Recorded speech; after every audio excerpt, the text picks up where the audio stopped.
এই শাবান মাসের সুন্নত কি আর বেদাত কি, এই বিষয়টি বলি। শাবান মাসের সুন্নত কি, বেদাত কি? শাবান মাসের সুন্নত কি আপনারা বলেন তো? শাবান মাসের 6 তারিখ চলে গেল, হ্যাঁ, বেশি বেশি রোজা রাখা, নির্দিষ্ট করে কোনো খাস তারিখে না, যে কোনো দিনে, হ্যাঁ, যে কোনো দিনে। এই যে সৌদি আরবের শিক্ষার বরকত হচ্ছে যে কোনো দিনে রোজা রাখা হচ্ছে সুন্নাত, কথা বলছেন না? আর দেশীয় ইসলাম যে শিখে এসছেন সেটাতে আছে 15 শাবানে দিনে রোজা রাখা আর রাত্রে নফল পড়ে রাত জাগা, ওইটা বেদাত। খাস করে 15 শাবানের দিনে রোজা রাখা আর রাত্রে ইবাদত বন্দি করা, নফল পড়া আর রাত্রি যাপন করা আর মনে করে এই রাত্রি হচ্ছে শবে বরাত, এগুলো হচ্ছে বেদাত। তাহলে সুন্নতের বেদাতটা বুঝতে পারলেন না? সুন্নত পালন করতে বললে কেন আপনারা করছেন না? যদি জিজ্ঞাসা করা হয় যে আপনারা কয়টা রোজা রেখেছেন, না একটাও রাখি, কিন্তু 15 শাবানে আপনাদের গোটা বংশধর হয়তো রোজা রাখে, আপনারও না জানা থাকলে রোজা রাখবেন না। না, শবে বরাতে রোজা ছাড়া যাবে না, শবে বরাতে রোজা ছাড়া যাবে না, না না, শবে বরাতে রোজা বিদআত। কিন্তু শাবান মাসে বেশি বেশি রোজা রাখা সুন্নাত।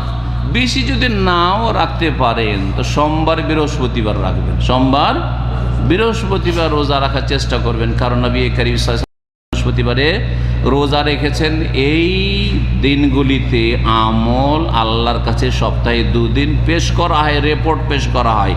ফা ওহিব্বু আইয়ুরফা আমালি ওয়া আনা সাইম, বলছেন যে সোমবার বৃহস্পতিবারে আমি রোজা রাখা এই জন্য পছন্দ করি যাতে করে আমার সিয়াম রোজা অবস্থায় আল্লাহর কাছে আমলগুলি, রিপোর্টগুলি পেশ করা হয়, ঠিক ভালো অবস্থায় রিপোর্টটা পেশ হয়।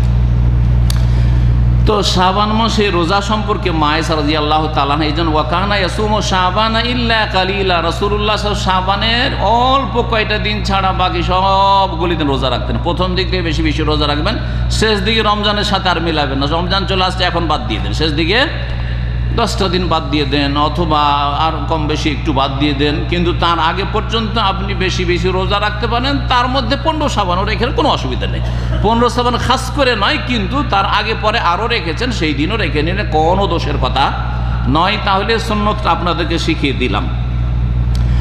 শাবান মাস আসলে আর একটি করণীয় অত্যন্ত গুরুত্বপূর্ণ, এক শ্রেণীর লোকদের জন্য ফরজ কাজ, সেটা হচ্ছে গত রমজানের যাদের ফরজ রোজা বাকি আছে, পুরুষ হোক অথবা নারী হোক, বিশেষ করে নারীদের তো রোজা কিছু বাকি থাকে না? মাসিক হয়েছে রমজান মাসে, 5টা 7টা 10টা রোজা ছুটে গেছে, মাসিক অবস্থায় ছুটেছে না ছুটে নেই? রোজা মাফ না কাজা করতে হবে? রোজা মাফ মাসিক অবস্থার না কাজা করতে হবে?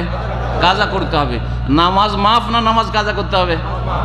নামাজ যদি মাসিক অবস্থায় মহিলাদের মাসিক অবস্থায় থাকে তাহলে মা পুরোটাই মাফ, কাজাও করা লাগবে না। আর রোজার ক্ষেত্রে মাসিক অবস্থায় রোজা রাখা চলবে না, তখন হবে না, রোজা রাখলে গুনাহ হবে, কিন্তু পরে কি করতে হবে? হ্যাঁ, কাজা করতে হবে। এখন এই রোজা কাজা করার মিয়াদ আল্লাহ টাইম লিমিটেড করে দিয়েছেন, এত দিনের মধ্যে কাজাগুলি পুরা করতে হবে। সেটা কি বলতে পারেন? কতদিন? আনলিমিটেড, সারা জীবন, যে কোনো সময় নাকি? হ্যাঁ, এই 11 মাসের মধ্যে রমজান গেল, শাওয়াল থেকে শুরু করে আবার শাবান পর্যন্ত কত হবে?